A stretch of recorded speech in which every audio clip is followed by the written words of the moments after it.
चलो, तो ये आपका ना एक 12 मार्क का क्वेश्चन है फेब मार्च 2023 का, जो एग्जामिनर ने टीचर्स के साथ शेयर करा था, ठीक है। और उसने एग्जामिनर की टीम ने ये 12 मार्कर का आंसर लिखा और शेयर करा, और उसमें एग्जामिनर ने 12 में से अपने आप को 10 मार्क्स दिए। क्यों? क्योंकि ये रीजंस भी बताना चाहता है कि एग्जामिनर ने अपने ही मार्क्स कहाँ डिडक्ट करे and how to improve them. ठीक है, तो ये वाली बात है। तो यहाँ पे पढ़ते हैं, ठीक है, कि कैसे गलतियां क्या हुई एग्जामिनर से और एग्जामिनर कैसे इंप्रूव करने की कोशिश कर रहा है उसको। The most important role, question है, the most important role of HRM in a fast food restaurant is to maintain a high level of morale and welfare. Evaluate this view. 12 marks. 12 marks की distribution है बेटा, 2 marks knowledge, 2 marks application, 2 marks analysis and 6 marks are for evaluation. ठीक है, ये 12 marker की distribution है। ठीक है, अब एग्जामिनर आंसर में क्या लिखता है, क्या एप्लीकेशन करता है जो हम कर रहे हैं, ठीक है, क्या वो ब्रांड्स के नाम यूज करता है, ठीक है, जो फेमस है या नहीं। ठीक है, काफी ये मिसकंसेप्शन होता है कि बच्चे बोलते हैं सर हम लोग बिजनेस का नाम नहीं यूज कर सकते, हमने कहीं से सुना है।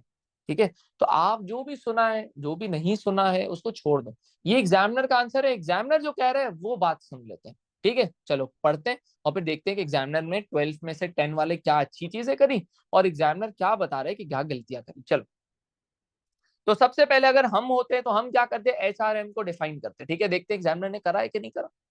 चलो, तो द रोल ऑफ एचआरएम, ठीक है, in a business is to carry out employ policy such as recruitment, selection and training so that there is high level of moral and welfare and the objective of the business are achieved.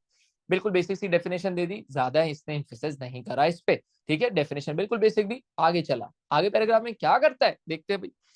अच्छा भाई, तो हम भी होते हैं सबसे पहले क्या लिखते हैं, जो भी एग्जामिनर ने बोला है उसके बारे में रिस्पेक्ट करते हैं और हाई लेवल ऑफ मोरल और वेलफेयर जरूरी होता है और इसका मोस्ट इंपॉर्टेंट रोल होता है इसके बारे में लिखते हैं। चल, fast food restaurant such as McDonald's and KFC, पहली मिसकंसेप्शन दूर हो गई, ब्रांड का नाम नहीं लिख सकते, है ना, एप्लीकेशन में ब्रांड का नाम नहीं लिख सकते, आपने सुना होगा कहीं। ठीक है, यहाँ पे एग्जामिनर खुद लिख के दे रहा है, तो आपने जो भी सुना है उसकी कोई इंपॉर्टेंस है? एग्जामिनर कह रहा है आप लिख सकते हो, एग्जामिनर खुद अपने आंसर में लिख के दिखा रहे हैं, तो ठीक है। अच्छा जी, तो fast food restaurant such as McDonald's and KFC need effective HRM, ठीक है, effective HRM roles and functions to build and maintain distinctive and attractive places to eat. These restaurants tend to be staffed by young part-time employees and the service given is fast, ठीक है, young part-time employees. These work environments require both teamwork and compliance with highly regulated production systems.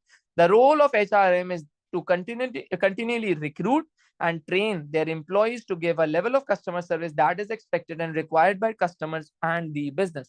ठीक है, इसने restaurant से चीजें लिखी, young part time employees, service लिखा, staff लिखा, एप्लीकेशन करता जा रहा है। ठीक है, अच्छा, तो ये एक इसने एचआरएम का एक ऐसी रोल लिखा। ठीक है, अब मोरल और वेलफेयर के बारे में भी लिखता ही। फॉर अ नेशनल और international business group of fast food restaurant such as McDonald's and KFC, दोबारा लिख रहा हूं, the maintenance of high level of employee morale and welfare is important. If HRM uses resources to create positive work environment, employees may feel valued. In my view, this concern for high level of morale and welfare is not the most important role for HRM. एक moral and welfare के बारे में लिख दिया और एक देखो छोटा सा इवेल्युएटिव कमेंट दिया कि मुझे नहीं लगता ये मोस्ट इंपॉर्टेंट है। तो मैंने आपको बोला ना, हर पैराग्राफ के एंड में एक आध सेंटेंस ऐसा लिख दिया करो इवेल्युएटिव, इवेल्युएशन का काउंटर स्टार्ट हो जाता है। वैसे तो हम एंड में भी इवेल्युएशन इतनी कर देते हैं कि वो हमें 6 में से 8 मार्क दे देगा, 6 में से 6 तो दूर की बात है, ठीक है, कम नहीं दे सकता वो। Many businesses, अब देखते हैं, many businesses also spend, एक और रोल दे रहा है, many businesses also spend a lot of HRM resources on training and development programs. ठीक है, this money is spent to give the employees the skills needed to work productively in teams. The training of staff is very important for HRM, but in my view is not the most important role. ठीक है, आप यहाँ पे देख रहे हो, हम भी 3 फैक्टर्स देते हैं। पहले में अगर ये हम सवाल करते तो हम क्या करते हैं, एचआरएम के मोरल और वेलफेयर पे बात करते हैं, फिर हम एचआरएम का दूसरे रोल पे आते हैं, फिर हम एचआरएम के थर्ड रोल पे आते हैं। ये देखो 3 पैराग्राफ दिए हुए, एक मोरल और वेलफेयर पे, एक उसने बोला कि रिक्रूट वाला बहुत इंपॉर्टेंट पॉइंट है, रोल है एचआरएम का, थर्ड रोल इसने बता दिया कि ट्रेनिंग एंड डेवलपमेंट। सही है, तो ये देखो 3 रोल्स के बारे में बता दिया, एक जो एग्जामिनर ने क्वेश्चन में दिया हुआ है, दूसरा रोल खुद ही लाया, थर्ड रोल खुद ही लाया, इसका मतलब टोटल 3 रोल्स लिखे। अब इवैल्यूएशन पे आ रहे, देखते हैं बेटा। In my view, recruitment and selection of appropriate employees is most important for the success of every business. It is important that the right people with the right attitude are recruited at the right time and place. Hiring and retaining the right employees is critical to the success of all businesses. Maintaining a high level of morale and welfare can only be achieved if those employees are the right kind of employees for that business. तो भाई बता दिया ना कि कौन सा जरूरी है और क्यों जरूरी है, ये सारी रीजनिंग दे दी इवैल्यूएशन में। लेकिन बेटा एक बात मैं आप लोगों को बताऊं, आप लोग जो पढ़ते हो मेरे पास, ठीक है, जो ये सारी क्लासेस पास पेपर की अटेंड करते हो, वो समझ गए होगे कि इवैल्यूएशन, देखो यहाँ पे इसको 12 में से 2 मिले, आंसर सही है, ठीक है, सही, अच्छा आंसर है, ठीक है, एग्जामिनर ने कहा अच्छा आंसर है। अच्छा, अगर आप हमारे आंसर से कंपेयर करो तो हमारे आंसर में बहुत सारी एनालिसिस, बहुत सारी एप्लीकेशन होती है, ठीक है, लेकिन देखो एग्जामिनर बोल रहा है इसमें भी आंसर में 10 दे दूंगा, तो भाई 2 मार्क्स क्यों काट रहे हो? 2 मार्क्स क्यों काट रहे हो? 12 में से 10 क्यों दिए एग्जामिनर ने अपने आप को ही? क्योंकि वो आपको वो चीज बता सके जो मैं आपको पहली क्लास से बता रहा हूँ। आप सारी रिकॉर्डिंग देखोगे, सारी वीडियोस देखोगे, उसमें मैंने एक ही बात बोली हुई है बार बार। 12 मार्कर में 2 मार्क नॉलेज के हैं, 2 मार्क एप्लीकेशन के हैं, 2 मार्क एनालिसिस के हैं, एंड 6 मार्क्स आपके किसके हैं? इवैल्यूएशन के। और 6 मार्क्स के इवैल्यूएशन में क्या छुपा हुआ है आप लोगों को बताए, क्या छुपा हुआ है? एनालिसिस और एप्लीकेशन।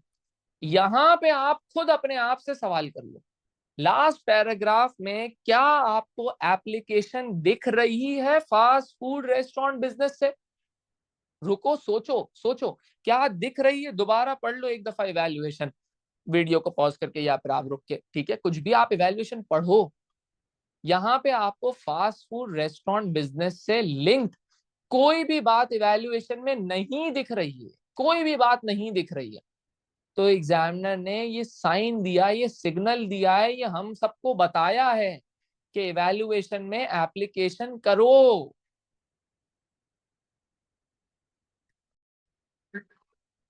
अब देख लेते हैं कि भाई मैं सही भी कह रहा हूं कि नहीं कह रहा। क्या मेरी बात सही है कि भाई आपके जो 6 मार्कर की इवैल्यूएशन होती है उसमें एप्लीकेशन के मार्क्स छुपे हुए हैं या नहीं? जो मैं सारी वीडियोस में कहता हूँ, सारी चीजों में बोल रहा हूँ, बार बार 12 मार्कर के आंसर लिखवाते हुए यही बार बार बोल रहा हूँ, बार बार बोल रहा हूँ। अब देखते हैं क्या एग्जामिनर ये बात को क्रेडिट करता है या क्या मैं सही बोल रहा हूँ क्या नहीं, देखते हैं, ठीक है। एग्जामिनर क्या लिख रहा है कि 12 में से उसने 10 क्यों दिए? मुझे ऐसा लगता है कि भाई इसने एप्लीकेशन नहीं करी इसलिए दिया, देख लेते हैं। कमेंट्स पढ़ते हैं भाई। It is very important that a correct balance of content between the AO marks, ठीक है, knowledge, application, analysis and 6 marks for the skill of evaluation. Marks की डिस्ट्रीब्यूशन सही सीख रहे हैं, 2 mark knowledge, 2 mark application, 2 mark analysis and 6 marks for evaluation. This answer seeks to establish a good balance between the AO skill content and presents a substantial evaluative response to the question asked. बहुत अच्छा answer था, हमने बोला ना 3 वो भी लिख दिए, चीजें भी लिख दी, इवैल्यूएशन भी लिख दी, एनालिसिस भी लिख दी, एप्लीकेशन भी ऊपर कर दी। लेकिन एक हमें जो मसला दिख रहा है वो देखते हैं कि इसको एग्जामिनर क्या वही बात बोलता है कि नहीं बोलता। चल, the first paragraph present sound knowledge and understanding of HRM roles in a business. मैंने आपको बोला डेफिनेशन एक दे देनी है 12 मार्कर में। The initial explanation of sub HRM roles include a useful reference to employ and welfare, ठीक है। The second paragraph give a discussion of relevant fast food business context including specific context application McDonald's and KFC. इसका मतलब business के brand के नाम लिख सकते हो। तो आपने कहीं भी सुना है कि बिजनेस रियल वर्ल्ड बिजनेस के एग्जाम्पल नहीं लिख सकते? तो ये रहा एग्जामिनर जो कह रहा है कि लिख सकते हो। अच्छा, this provides a relevant business context and a useful framework for the analysis. The first 3 paragraphs analysis of the impact of 3 HRM roles. देखो 3 HRM रोल मार्क भी कर रहा है कि मैं 3 HRM रोल बताएं, मतलब हर 12 मार्कर में 3 टाइप की चीजें बतानी है। अच्छा, on employee business end. Also presented in this paragraph is an explicit set of evaluative comments that justify a level 3 mark for 4 marks of evaluation. Judgments are made together with arguments in support of these judgments, but these develop evaluative comments are very general and lack the specific context. Specific context. Context matlab fast food business. This candidate is awarded 4 out of 6 marks available for the AO4 skill of evaluation. This response gives a strong evaluative comment. बेहतरीन evaluative comment था, not just a summary conclusion. तो examiner भाई आपने marks क्यों काटे? The extra 2 marks for evaluation would have been awarded if the candidate had related the evaluation directly to the context of a fast food business. अब बोलो 6 marks evaluation में है ना बेटा, एप्लीकेशन के मार्क्स छुपे हुए, बताता है? नहीं बता रहा। ये देखो, देख लिया एग्जामिनेशन रिपोर्ट में, यहाँ पे लिख के दिया हुआ है, ये एग्जामिनर का आंसर, एग्जामिनर ने खुद गलती करी है और हमें बताया है। ऐसा नहीं एग्जामिनर को नहीं आता, वो गलती कर रहा है और हमें बता रहा है, साइन दे रहा है, समझा रहा है कि भाई 6 मार्कर की इवेल्युएशन में आप खुदारा क्या कर दो भाई, एप्लीकेशन कर दो, वरना एप्लीकेशन के मार्क्स अगर आपने इवेल्युएशन में करे 2 मार्क ले जाऊंगा मैं। आई बात समझ? उसके बाद there are alternative ways of producing a strong evaluative section. The evaluative approach in this essay could, for example, be replaced with a developed. ठीक है, ये देखो एग्जामिनर खुद लिख के दे रहा है, आप गौर से सुनना। The single factor could have been the concern for customer care, ठीक है, और the training and development of employees, और indeed agreement with the view, ठीक है, related to employ welfare. What is important that an explicit judgement is made and substantiated, ठीक है। इसका मतलब क्या बोल रहा है बेटा, आपको क्या करना है कि आपको यहाँ पर आपको एप्लीकेशन करनी है बस, ठीक है, यहाँ पे एप्लीकेशन करनी है। बोल रहा है कि भाई डेवलप जजमेंट दो, ठीक है, for example be replace with develop judgement and conclusion that focuses on just one HRM factor. ये भी कर सकते हो कि एक एचआरएम फैक्टर को देख लिया, ये भी हो सकता है कि आप एचआरएम के मल्टीपल फैक्टर पे कर लो, जैसा भी एग्जामिनर ने करके दी, बोले एक फैक्टर को भी पकड़ सकते हो, मल्टीपल फैक्टर पे भी लिख सकते हो, मतलब डिपेंड वाला भी लिख सकते हो, लेकिन क्या करना है, directly to the context of a fast food restaurant business. तो 2 marks knowledge, 2 marks application, 2 marks analysis and 6 marks for evaluation, और इवैल्यूएशन में एप्लीकेशन और एनालिसिस के मार्क्स छुपे हुए हैं। अब आप ये एग्जामिनर की सुनो, क्लियर है भाई? तो this is how you would be solving a 12 marker question.